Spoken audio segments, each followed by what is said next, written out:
50 years ago, midnight struck and brought independence to India. August 15, 1947, British rule ended, and the world's largest experiment in democracy began. One half-century later, a land overflowing with people and language and religion and culture remains one nation, yet it is also a country of poverty and disease, illiteracy and violence. Joining me now to celebrate and reflect on India at 50, author Salman Rushdie. His 1981 novel, Midnight Children, paved the way for Indian writing and English literature. His latest book, Mirror Work, is an anthology of Indian writing since the independence. Author Arundhati Roy contributed to the collection. Her book, The God of Small Things, is one of the best-received Indian novels of the year. And Barbara Crossette, she is the New York Times United Nations Bureau Chief here in New York. She was previously a correspondent based in New Delhi. She wrote a book in 1993, India Facing the 21st Century. I am pleased to have them here, not only to talk about writing and culture, but the politics, all of which is part of what they have either observed or felt or written about, as India, as I've just been paused to note, is already into its 50th year, because there are X number of hours ahead of us. Tell me what this means to India, this time, if anything. Probably not much, is the truth, is the answer. But I mean, I just think it is, because for some reason, this particular Golden Jubilee seems to have attracted vast international attention. I mean, I think rather... let me just show as you say this. This is Boston Globe, which I picked up this morning. India's half-century, still a work in progress. The nation looks inward. The Washington Post, free but bound by their past. 50 years after independence, India and Pakistan face the same ills. And here in the New York Times, India's 5 decades of progress and pain. 50 years past midnight. Yeah, well, I think this is interesting, see, because I mean, in the years that I've been coming to the United States, talking about books in India and so on, one of the things which has been a kind of truism that people would say is, actually, you know, people in America are really not interested in India. You know, and I mean, I would say, well, in that case, who's reading my books? You know, because you know, somebody is. Yeah. But that was a kind of a knee-jerk thing that people would say about that there wasn't between America and India any of the intrinsic interest that there is, for example, between Britain and India. You know, and I think, I mean, the thing that's interesting about this is it's as if that's changed. You know, and I mean, there have been various things that I've noticed about just through coming here about with my books and having other Indian writers' books come out. You know, the kind of, I mean, Arundhati's book, you know, which had this wonderful reception here as everywhere else, and it just seems that maybe that connection has been made, you know, between the United States and India, and if so, that is a valuable outcome, I guess. You just came from India when? This week? Yeah, about a week ago. Not much celebration, not much taking note of this 50th anniversary? Well, I think there's, you know, India has, I keep saying it lives in several centuries simultaneously, and they're always arguing with each other, but I think in India there's a sense that this euphoria is sort of manufactured by the media, by the BBC. The BBC's all over, you know, they've built a special studio, and in the Indian papers, I think the headlines are not about 50th anniversary, but more about the politics of despair almost that is happening there now. And also the fact that, you know, for instance, the British Council in India has a letterhead which says Britain celebrates the 50th anniversary of Indian independence. And there's this sort of peculiar irony in that. You know, you think, is this some kind of sadomasochistic trip? What are you celebrating? Britain celebrates the end of the empire. But because independence and colonialism are things which are very complex in India. Independence came with you know, the massacre of 1 million people in living memory for us. And colonialism and the ghosts of colonialism are things that we are still fighting. And there's such fierce argument about the fact that, say, 6 or 7 years ago, the Indian economy opened up, Indian television opened up and welcomed, you know, the bold and the beautiful and Santa Barbara and McDonald's and this huge sort of middle-class euphoria about the economy opening up and welcoming in something different. Well, welcoming in the West and fighting it at the same time. So it's such a complicated situation to be in India just now. Barbara. I want to come back to the cultural and the political element. Maybe to pick up on the American please. side, I think several things have happened. For one thing, as Salman has suggested, Americans had no history with India as the British did. So I find here a complete lack of sort of background knowledge, except for a certain amount of romanticism. The same sort of things that I think this is changing now because there are more Indians coming here to live, to go to universities, to take part in politics. I read the local Indian newspaper in the States and published in New York. And it's also a very interesting time in India because, it seemed like generations, I guess it was, decades, it was the Congress Party. It was a sort of, we knew their foreign policy, we kind of knew where India stood, we recognized the characters. And all of a sudden in the last few years, because of the the inner dynamics of this, what you talked about, the sort of depression about politics, and a lot of things have opened up, not just the economy, but thinking about politics, and everything is now in action, the courts in India, the electoral system, building a new India. So really, I think it's incredible, in fact, marvelous that at 50, we really have this new India to look at, and I think that's reflected a bit also, and I think that's beginning to attract people here, also because it has a chance for a new relationship with Pakistan, perhaps for the first time in a long time. I want to get to, from all of you, whether you're optimistic or pessimistic about the future of this country. Should we say the fact that India has held itself together has been its toughest challenge and a miracle that it has over these 50 years, when you think of all the diversity that's there and all of the potential to split apart?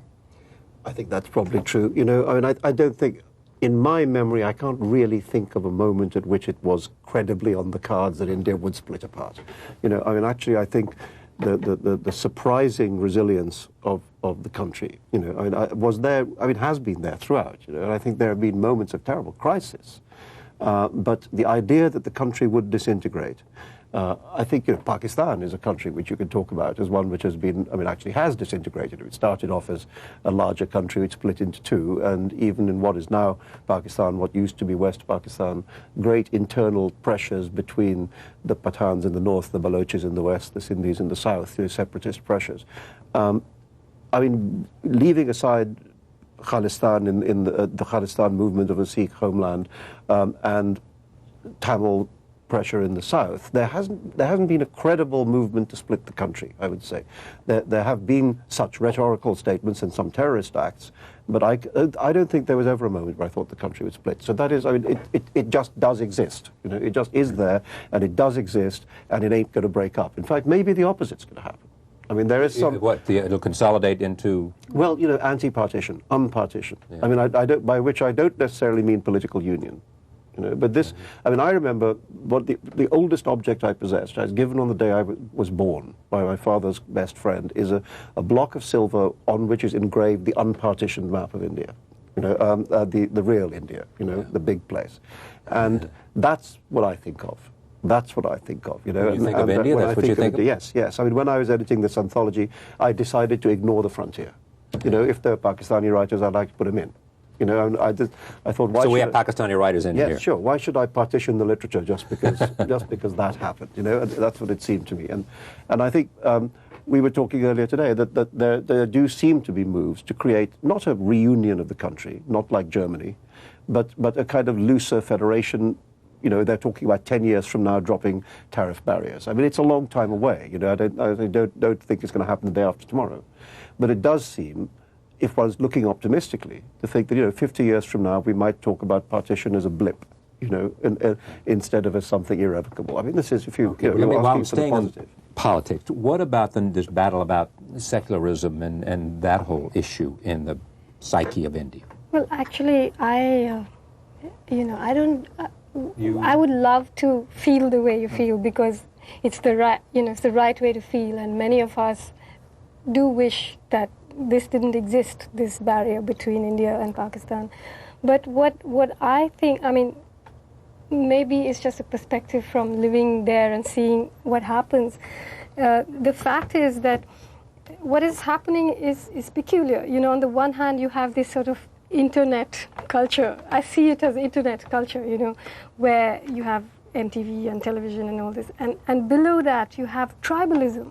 You have, whether the country is together just politically or not, it's like, saying, oh, you have a marriage, but whether it's a good marriage or a bad marriage is the point, and I often say that there isn't a single Indian who can claim not to belong to some minority if they want to.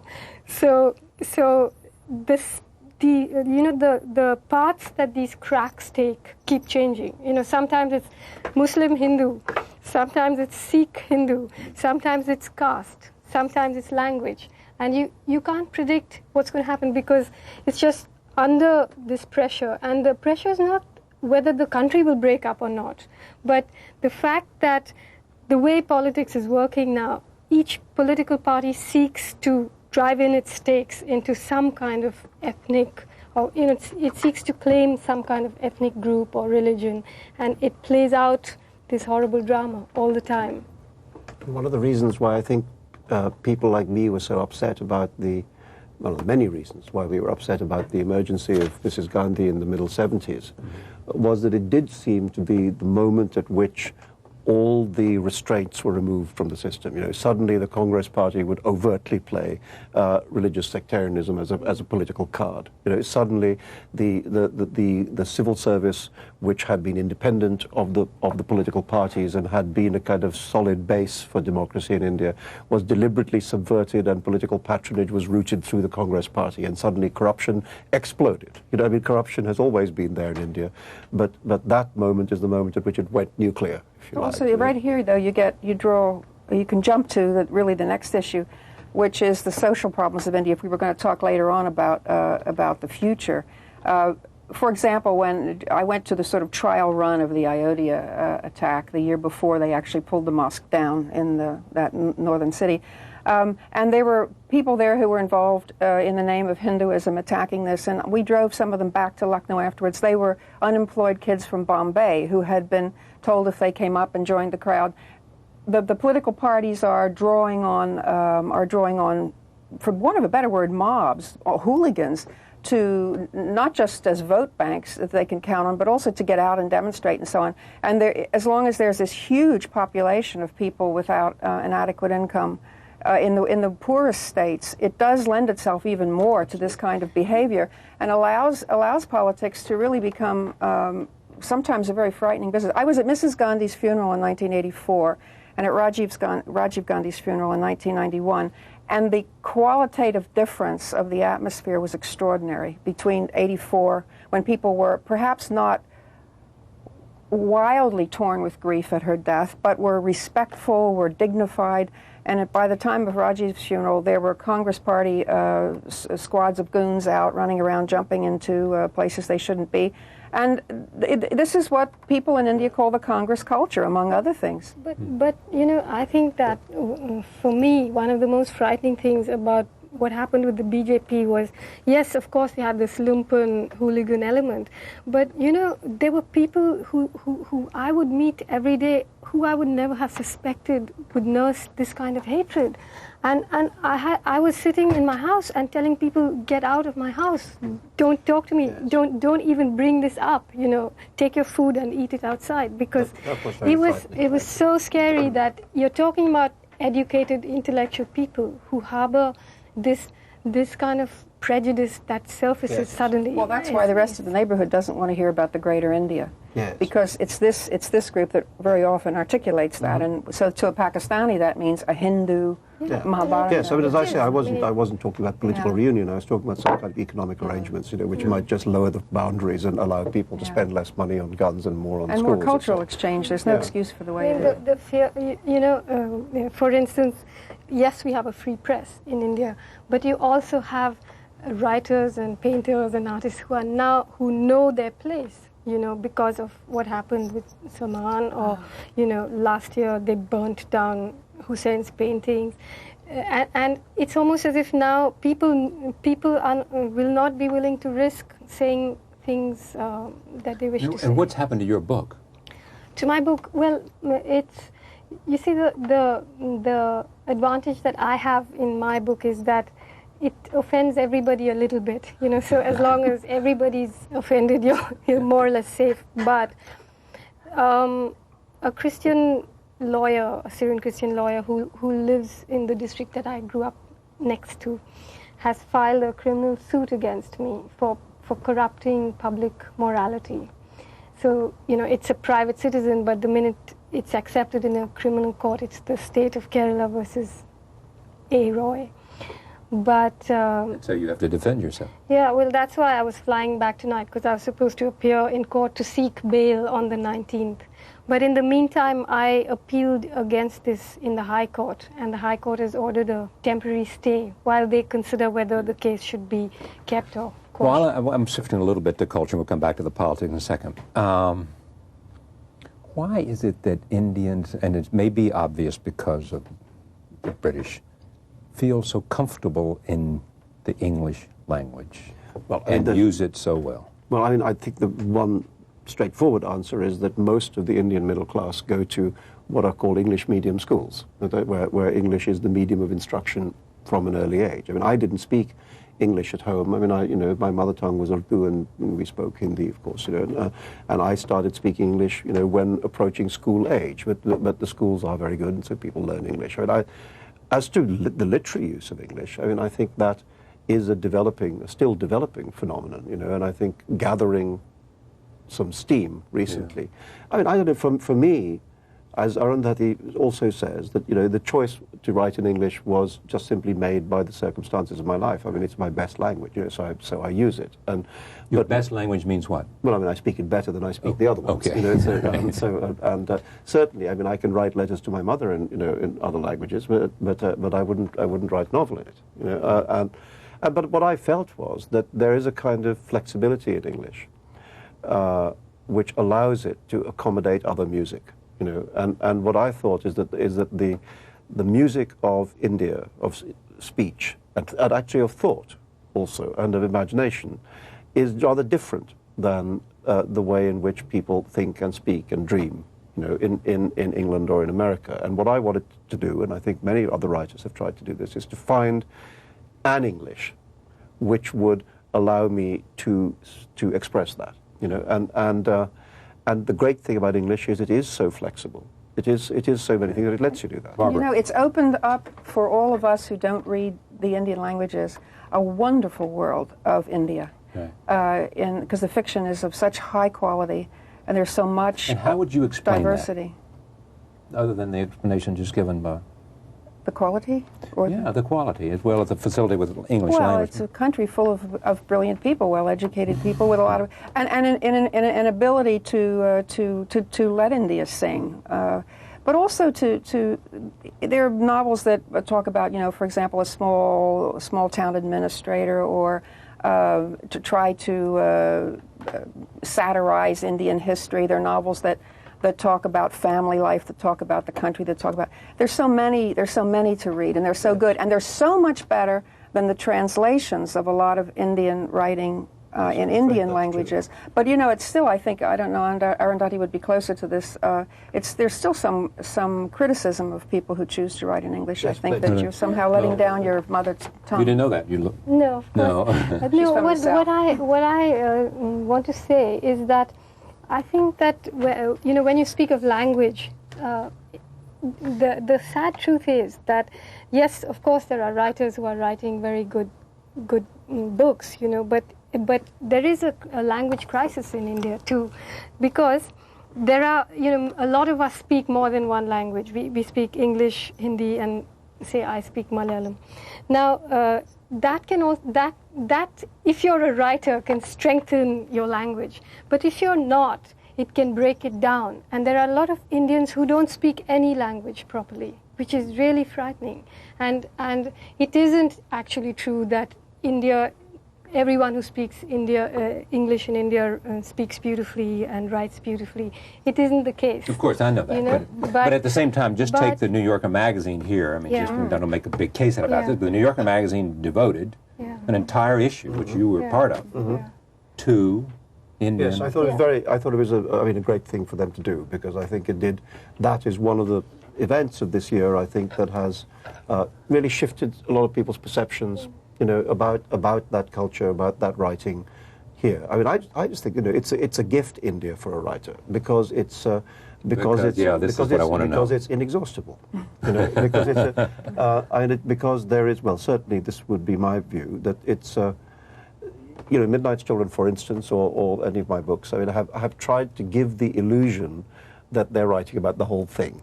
You know, and actually, of course, that's a complete fake. I mean, you couldn't, you know, you couldn't write about one street, you know, in 500 pages and get everything in. So that's a kind of sleight of hand. But that sense of the cornucopia, that sense of, you know, the kind of inexhaustible horn of plenty, is.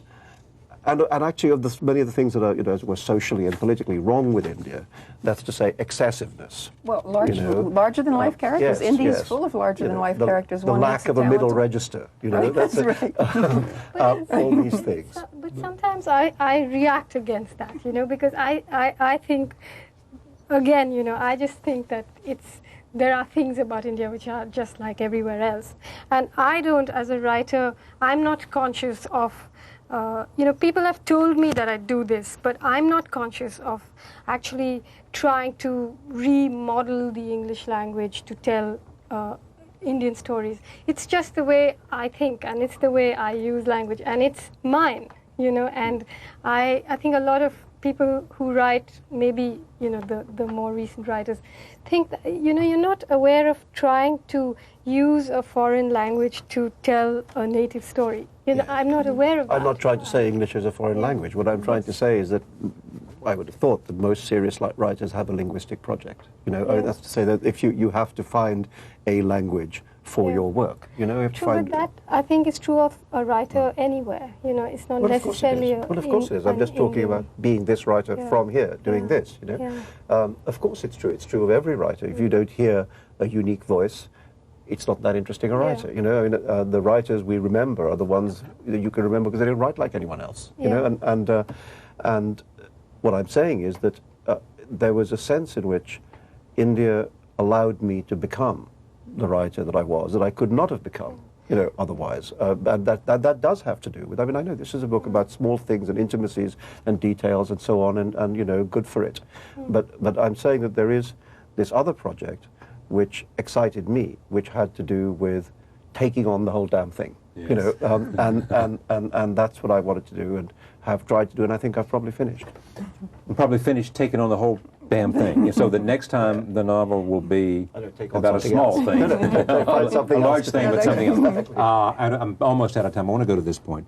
What are you optimistic about when you think of this place that you reported from so well, and what concerns you as one who had to have liked and found great friendship in this country? Well, I think it being the 50th anniversary and everyone talking about the largest democracy, I think it's amazing that one can go during an election to the smallest village. People are completely unafraid, however beaten down they might be by caste or whatever else, give their names, give their opinions, talk about politics, talk about anything. From the villages on up, Indians are politically astute and aware. And I think this is being translated into non-governmental organizations. That doesn't sound very sexy, but in fact, these are the sort of new political stirrings in some places, it seems. People taking on single issues, we recognize this in our own countries. And in a way, moving to reform politics in some way. I do think there are huge problems in ignoring 300 to 600 million people who aren't making it, particularly in the states of the North, where there are genuine problems with everything, literacy, health, and so on. But there's a core there, and in fact, the English language is also, in many ways, among the emerging middle class, those educated in a certain way. I realize we only talk always about a minority. That's a cohesive factor too, in some ways, and in fact, even sharing these literary ideas, one often learns so much more about. Well, we learn about our own country from novels, poems, things like that, and the English writing is making Indians proud of themselves in a whole new way. I think English art would like to follow. And Indian art would like to follow into this English writing, and so it's created a very dynamic cultural environment in India. And what's the imperative for India today? What is it that India has to do as it enters the next century? Has to do. Well, if I had a gun to my head and I had to say one thing, only one thing, I'd say that it should dismantle its whole sort of grants for higher education and just really concentrate on primary education. I Because think education is key to. yeah, well, it's just the only thing I can think of that will make people help themselves. Having a point, if I have to make only one point, reminds me of the opening of this book. Listen, this is Mirrorwork. I once gave a reading. This is Salman. I once gave a reading to a gathering of university students in Delhi, and when I finished, a young woman put up her hand. Mr. Rushdie, I read through your novel, Midnight's Children, she said. It's a very long book, but never mind, I read it, though, and the question I want to ask you is this. Fundamentally, what is your point? Before I could attempt an answer, she spoke, oh, I know what you're going to say. You're going to say that the whole effort from cover to cover, that is the point of the exercise. Isn't that what you're going to say? Something like that, perhaps, I got out. She snorted, it won't do. Please, I begged, do I have to make just one point? Fundamentally, she said, with impressive firmness, yes. She deserves her own show. It was one of the most impressive lessons in literature I ever learned. I have this one last question, because I'm a romantic at heart, and I assume all of us are.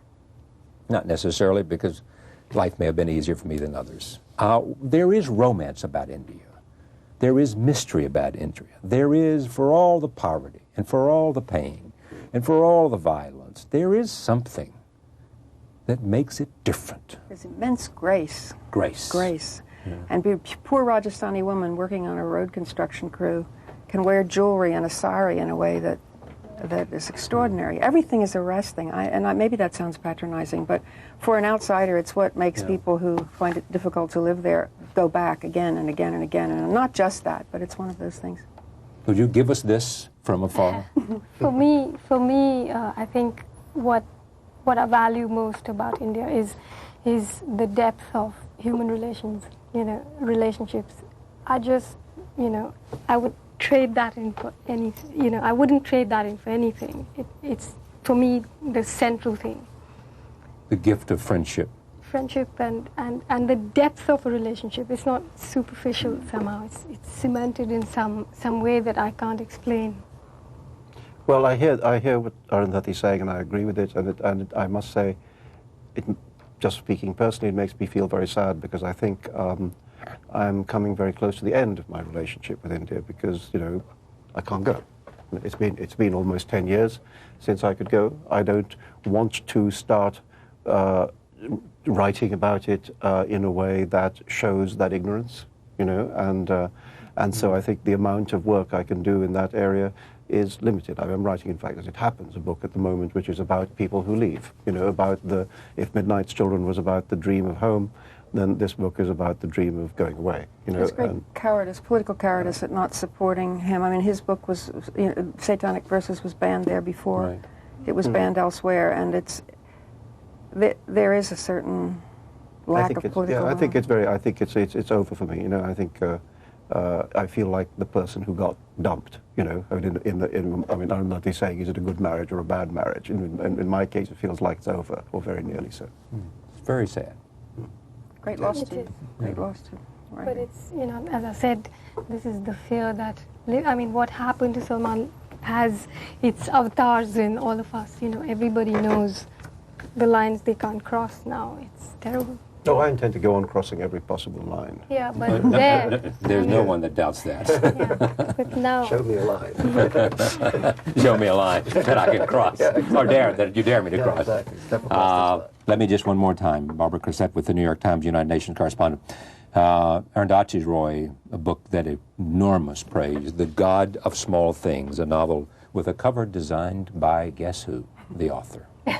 And Mirrorwork, 50 years of Indian writing, 1947 to 1997, edited by Salman Rushdie and Elizabeth West, and includes a lot of names that you would recognize. I thank you. India enters its 51st year. Back in a moment.